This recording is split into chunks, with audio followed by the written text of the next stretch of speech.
Morning. Class 9 state സിലബസിലെ social science, അതിൽ geography, on the roof of the world, അതിൽ climate മുതലാണ് നമ്മളിന്ന് ഈ വീഡിയോയിൽ പറയാൻ പോകുന്നത്. Climate. The Himalayas forming India's northern boundary along with the other continuous mountains together makes a climatic divide between the Indian subcontinent and Central Asia. ഇന്ത്യയുടെ വടക്കൻ അതിരായ ഹിമാലയ പർവ്വതവും തുടർ പർവ്വതങ്ങളും ചേർന്ന് ഇന്ത്യൻ ഉപഭൂഖണ്ഡത്തിന് മധ്യേഷ്യയ്ക്കുമിടയിൽ ഒരു ക്ലൈമാറ്റിക് ഡിവിഷൻ തീർക്കുന്നു, അതായത് ഒരു കാലാവസ്ഥാ വിഭാജകം തീർക്കുന്നു. The climate of Himalayan mountain zone varies according to the elevation and the topography of the respective parts of the region. Himalaya പർവ്വത പ്രദേശങ്ങളിലെ കാലാവസ്ഥ അതത് പ്രദേശത്തിൻ്റെ ഉയരത്തിനും ഭൂപ്രകൃതിക്കും അനുസരിച്ച് വ്യത്യസ്തപ്പെട്ടിരിക്കുകയാണ്. Mild climate prevails along the lower mountain slopes and the Shivalik foot hills. But at higher elevations it will be considerably low temperature and the winter climate conditions at extremely high altitude, and in the Ladakh region pole-like extreme winter climate is experienced. താരതമ്യേന ഉയരം കുറഞ്ഞ പർവ്വത ചരിവുകളിലും സിവാലിക് മലയടി വാരങ്ങളിലും മിതോഷ്ണ കാലാവസ്ഥയായിരിക്കും. എന്നാൽ ഉയരം കൂടിയ പർവ്വത ഭാഗങ്ങളിൽ കുറഞ്ഞ താപനിലയും ശൈത്യ കാലാവസ്ഥയുമായിരിക്കും അനുഭവപ്പെടുന്നത്.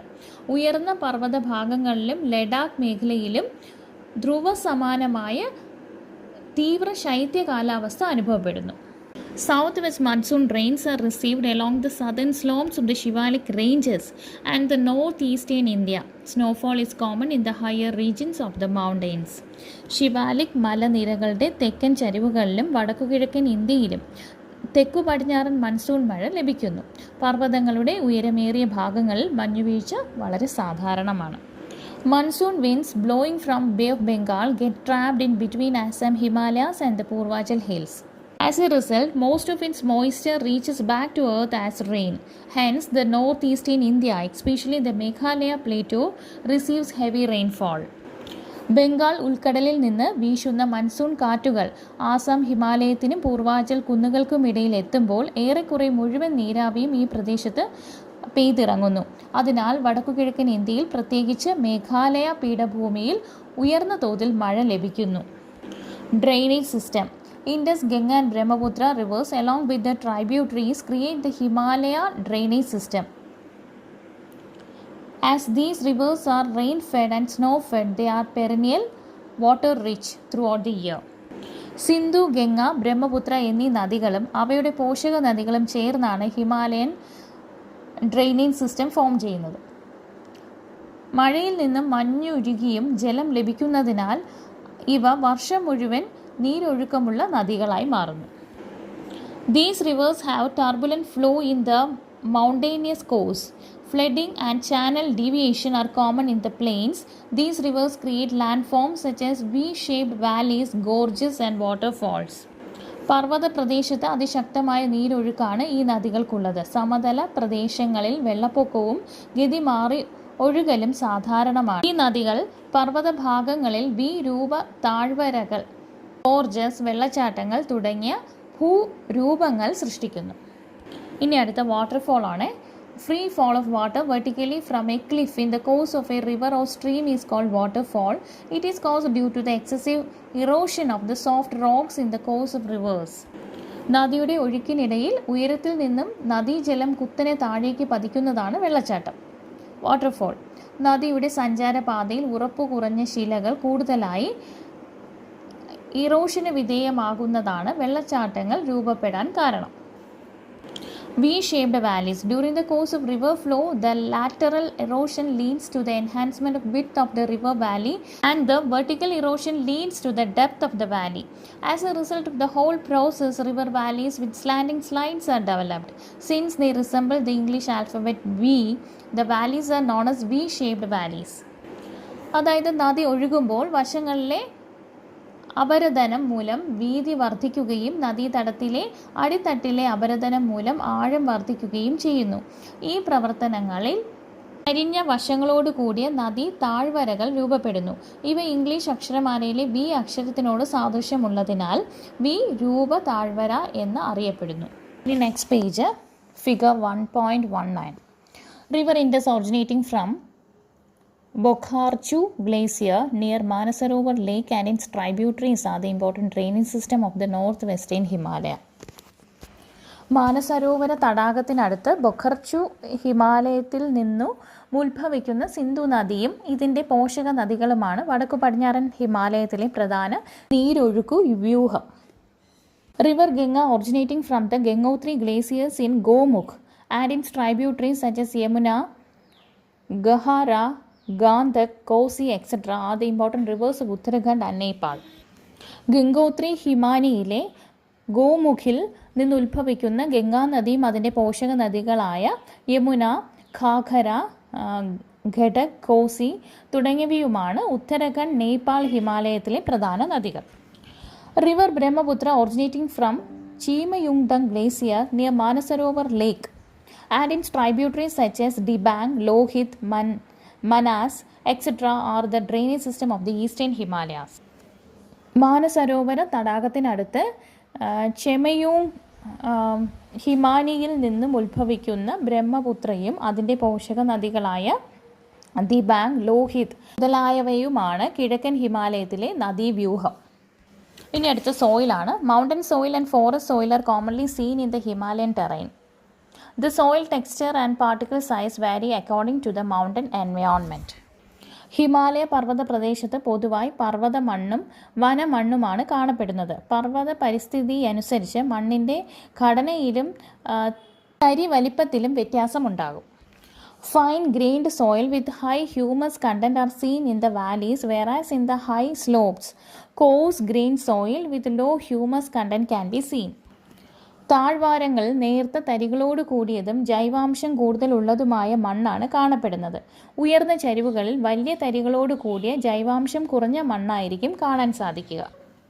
Alluvial deposition is mainly seen in the valleys. താഴ്വരകളിൽ എക്കൽ മണ്ണിൻ്റെ നിക്ഷേപമാണ് പ്രധാനമായും കാണപ്പെടുന്നത്. Karewas is a glacial sediment deposited in the Kashmir Valley. This humus-rich fine soil is ideal for saffron cultivation. Kashmir താഴ്വരയിലെ ഹിമാനികൾ നിക്ഷേപിക്കുന്ന അവസാദങ്ങളാണ് കരേവാസ്.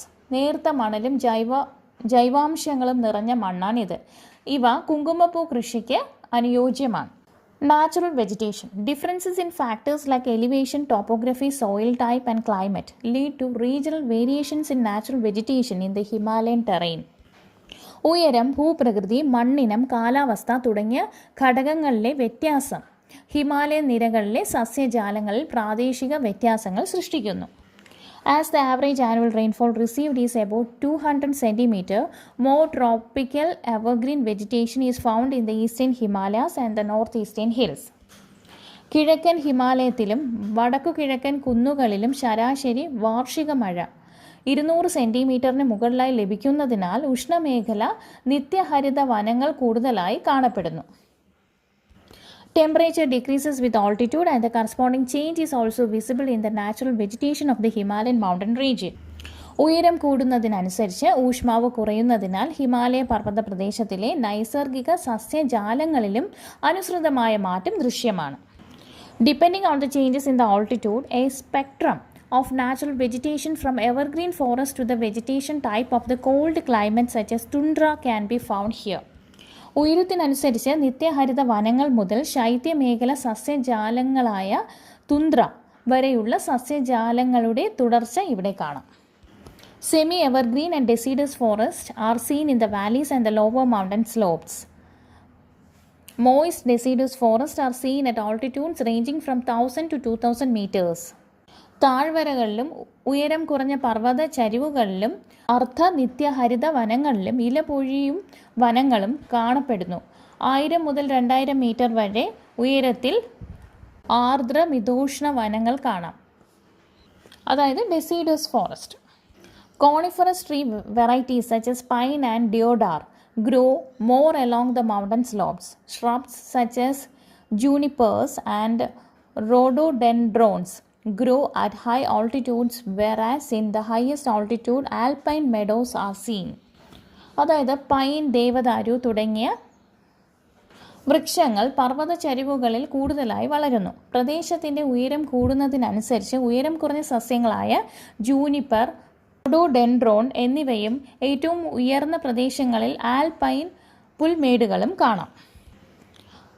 Wild life. Himalayan region is the natural habitat of several wild animals like yak, musk, deer, single horn rhinoceros and snow leopard. വന്യജീവി സമ്പത്താണ്. സ്വാഭാവിക വനഭൂമി ധാരാളമുള്ള ഹിമാലയ പർവ്വത പ്രദേശം വന്യജീവി സമ്പന്നവുമാണ്. യാക്ക്, കസ്തൂരിമാൻ, ഒറ്റക്കൊമ്പൻ കാണ്ടാമൃഗം, ഹിമപ്പുലി തുടങ്ങി നിരവധി ജീവിവർഗങ്ങളുടെ തനത് ആവാസ കേന്ദ്രങ്ങളാണിവിടം. Biosphere reserves, national parks and wild life sanctuaries have been established for wild life protection in the Himalayan terrain. അതായത് ബയോസ്ഫിയർ റിസർവ് എന്ന് പറഞ്ഞാൽ ജൈവമണ്ഡല റിസർവുകൾ, ദേശീയോദ്യാനങ്ങൾ, നാഷണൽ പാർക്ക്, പിന്നെ വന്യജീവി സങ്കേതങ്ങളാണ് ഈ വൈൽഡ് ലൈഫ് സാങ്ച്വറി തുടങ്ങിയവയെല്ലാം വന്യജീവി സമ്പത്തിൻ്റെ സംരക്ഷണമാണ് ലക്ഷ്യം വയ്ക്കുന്നത്. Major national parks: Dachigam Jammu കാശ്മീരിലാണ്, ഹെമീസ് ലഡാക്ക്, പിന്നെ വാലീസ് ഓഫ് ഫ്ലവേഴ്സ് ഉത്തരാഖണ്ഡ്, അത് പൂക്കളുടെ താഴ്വര എന്ന് പറയും, കോർബറ്റ് ഉത്തരാഖണ്ഡ്. അടുത്തതായിട്ട് രാജാജി നാഷണൽ പാർക്ക്, അതും ഉത്തരാഖണ്ഡിൽ തന്നെയാണ്. ഇനി ഈസ്റ്റേൺ ഹിമാലയാസിൽ കാഞ്ചൻജംഗ സിക്കിം, ദിബ്രു സെയോവ ആസാം, കാശിറംഗ ആസാം, മനാസ് ആസാം, കേബിൾ ജാവോ അത് മണിപ്പൂരാണ്. അടുത്തതായിട്ട് agriculture. Agriculture is sparse in the mountainous region due to the limitations of its terrain. ഈ ഭൂപരമായ പരിമിതികൾ കാരണം പർവ്വത പ്രദേശങ്ങളിൽ കൃഷി താരതമ്യേന കുറവാണ്. Elevation, steepness of slope, immature soil, low temperature, etc. are the adverse factors.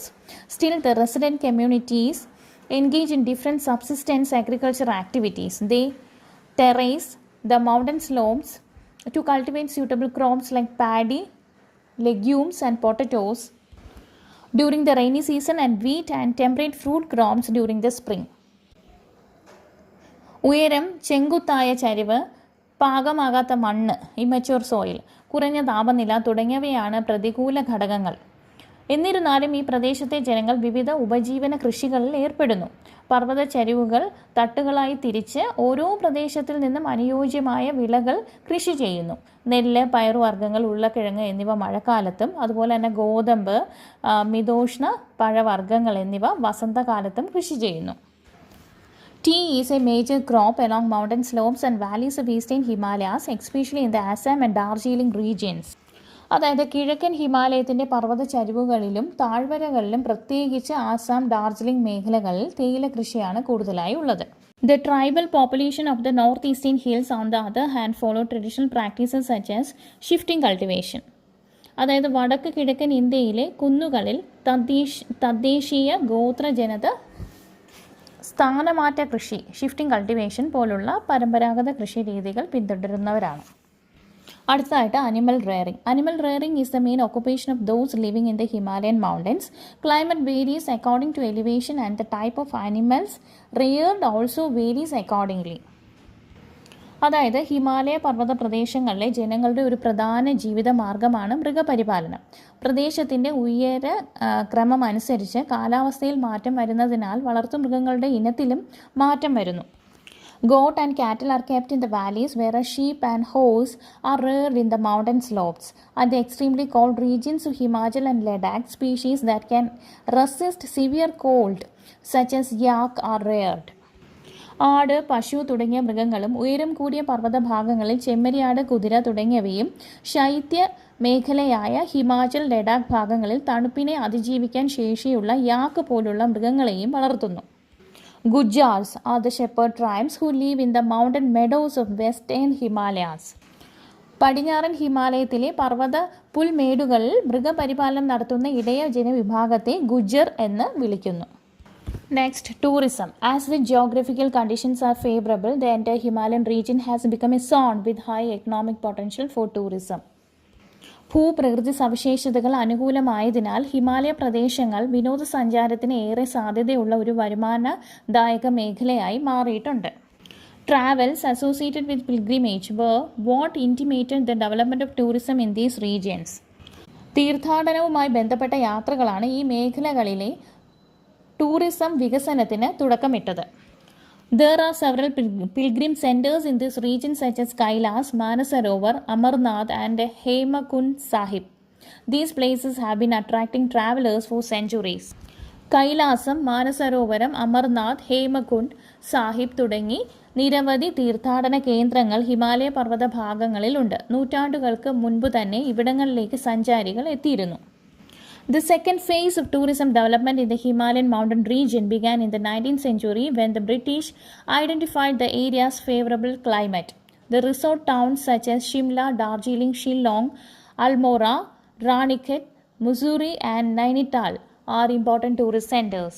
19ാം നൂറ്റാണ്ടിൽ ബ്രിട്ടീഷുകാർ ഹിമാലയ പർവ്വത പ്രദേശങ്ങളിലെ അനുകൂല കാലാവസ്ഥ തിരിച്ചറിഞ്ഞ് ഇവിടങ്ങളിൽ സുഖവാസ കേന്ദ്രങ്ങൾ വികസിപ്പിച്ചതോടെയാണ് ടൂറിസം വികസനത്തിൻ്റെ രണ്ടാം ഘട്ടം ആരംഭിക്കുന്നത്. ഷിംല, ഡാർജിലിംഗ്, ഷില്ലോങ്, അൾമോറ, റാണിഖേറ്റ്, മുസൂറി, നൈനിത്താൽ തുടങ്ങിയ റിസോർട്ട് പട്ടണങ്ങൾ ഇന്നും പ്രധാന ടൂറിസ്റ്റ് കേന്ദ്രങ്ങളാണ്. The third stage of modern tourism development began in the Himalayan region after the conquest of Mount Everest by Sherpa Tenzing Norgay and Edmund Hillary on 29th May 1953. Today, the adventure tourism sector promoting mountaineering, paragliding, skiing, etc. has developed significantly in this region. 1953 May 29 Sherpa Tenzing നോർഗയും Edmund ഹിലാറിയും Everest കൊടുമുടി കീഴടക്കിയതിനു ശേഷം tourism വികാസത്തിൻ്റെ മൂന്നാം ഘട്ടമായ ആധുനിക tourism സാധ്യതകൾ ഹിമാലയ പ്രദേശത്ത് വികസിച്ചു. ഇന്ന് പാരാഗ്ലൈഡിംഗ്, സ്കൈയിങ്, അതുപോലെ മൗണ്ടൈനിയറിംഗ് പോലുള്ള സാഹസിക വിനോദ സഞ്ചാര മേഖലയും ഏറെ വികസിച്ചിട്ടുണ്ട്. The Himalaya is not an obstruction, instead it is a door kept open for the world beyond. The Himalayas open door to the paths of new knowledge, sustenance and adaptation. Himalaya പർവ്വതം ഒരു പ്രതിബന്ധമല്ല, പകരം പുറം ലോകത്തിലേക്ക് തുറന്നിട്ട കവാടമാണ്. പുതിയ അറിവിൻ്റെയും അതിജീവനത്തിൻ്റെയും അനുരൂപീകരണത്തിൻ്റെയും പാതകളിലേക്ക് തുറന്നിട്ട വാതിലുകളാണ് ഹിമാലയം. അപ്പോൾ ഓക്കെ, നമ്മുടെ ഈ chapter ഇവിടെ കഴിഞ്ഞിരിക്കുന്നു. വീഡിയോ ഇഷ്ടമായെങ്കിൽ ലൈക്ക് ചെയ്യുകയും സബ്സ്ക്രൈബ് ചെയ്യുകയും ചെയ്യുക. Thanks for watching.